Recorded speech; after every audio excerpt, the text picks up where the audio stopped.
is leaving the country on a private visit. But this round time, the president sneaked out without anybody knowing, not even cadres to escort him at the airport, as it is always the case. So the circumstances under which the president has left the country is suspicious. And we want to know, the country wants to know what the president has gone to do and where he has gone to. But I know that his first destination as he left was South Africa. And there is an allegation which I can neither confirm nor, I can neither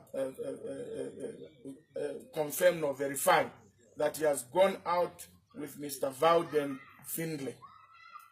And by the way, we would want to find out what is the role of Mr. Vauden Findlay in the PF government. Because Vauden Findlay is neither a PF official nor a government official. But everywhere the president is, whether local or abroad, he goes with Vauden Findlay. We also want to know what role does Vauden Findlay plays in the governance of this country. And secondly, who pays for his passage? Who pays for his accommodation? Who pays for his food when he has accompanied the president? Because taxpayers' money can only be used on government officials who are on government official duty. But what is the role of Mr. Findlay in the entourage of President Edgar Lungu? Everywhere he goes. You can even see that when the Prince Harry visited Zambia, and there was a photo session at State House, the only private individual who was on that photo was Vauden Findlay. What is his role?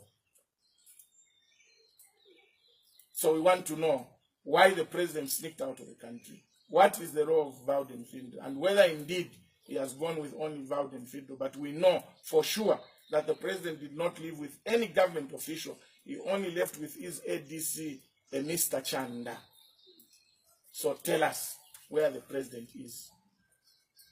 Secondly, I am extremely disappointed with the behavior of Stephen Kampyongo, Minister of Home Affairs, who warned me that he was going to sort me out.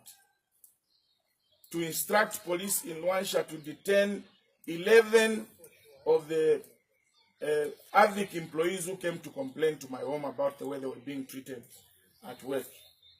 I am reliably informed that they've detained 11 boys from Monday up to now. As I speak to you, the boys are still in detention. Now, the question that begs an answer is, what wrong did those AVIC employees do to go to an MP to complain about the way they were being treated? Now, if they are saying those boys should be charged with unlawful assembly, and also they want to charge me as MP with unlawful assembly or whatever, does it mean if a group of people goes to the DC to complain about the way they are being treated, the DC must be arrested and those people must be arrested? Does it mean that when people go to the office of the minister or the mayor without a police permit, they must be arrested? Because every individual has a constitutional right to complain to leaders, government officials, and an MP is a government official. And should an MP be harassed or be arrested and charged with unlawful assembly for people going to him to complain, I think this country has gone to the dogs, to say the least. This country has gone to the dogs. And when we say we have a Kabova for a minister of Home Affairs, people think we are joking. How can you arrest your own Zambians? How can you arrest your own nationals for complaining against Chinese? Does it mean this country has been sold to the Chinese as other people do allege? Because this purely now clearly shows that Chinese are more important than Zambians. And we cannot go on this trajectory. It is unacceptable. My appeal to Katanga on the Copper Belt. Please, my sister, ichibe mbabatila akatanishtakalisha akalekelesha kaladisha.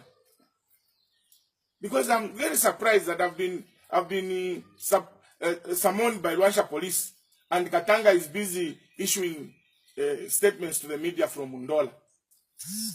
Alabama Katanga, amenso yabantu yalagia.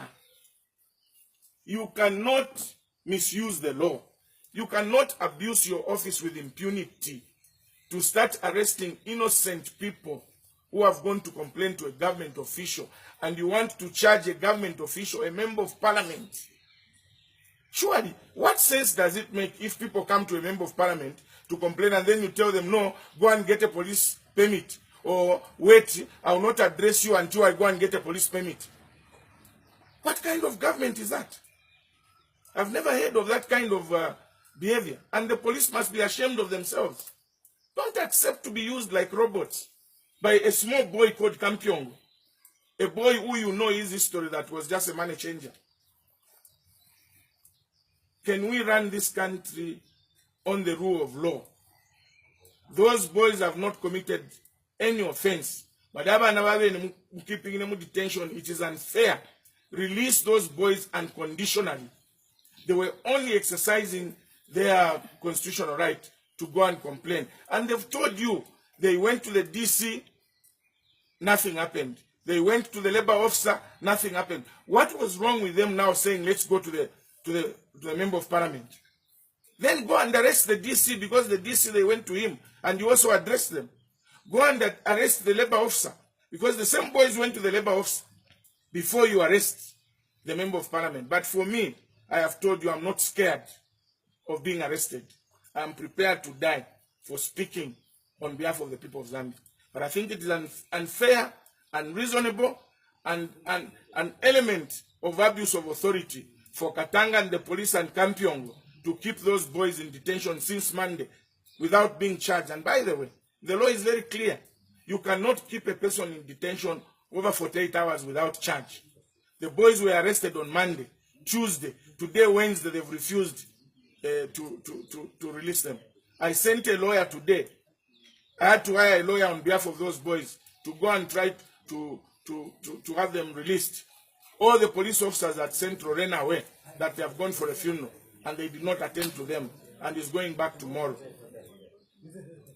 I urge you, Katanga, I urge you, Officer Commanding Luansha, that what you are doing is an abuse of authority. And abuse of authority is an offense under Section 37 of the Anti-Corruption Act. Thank you very much.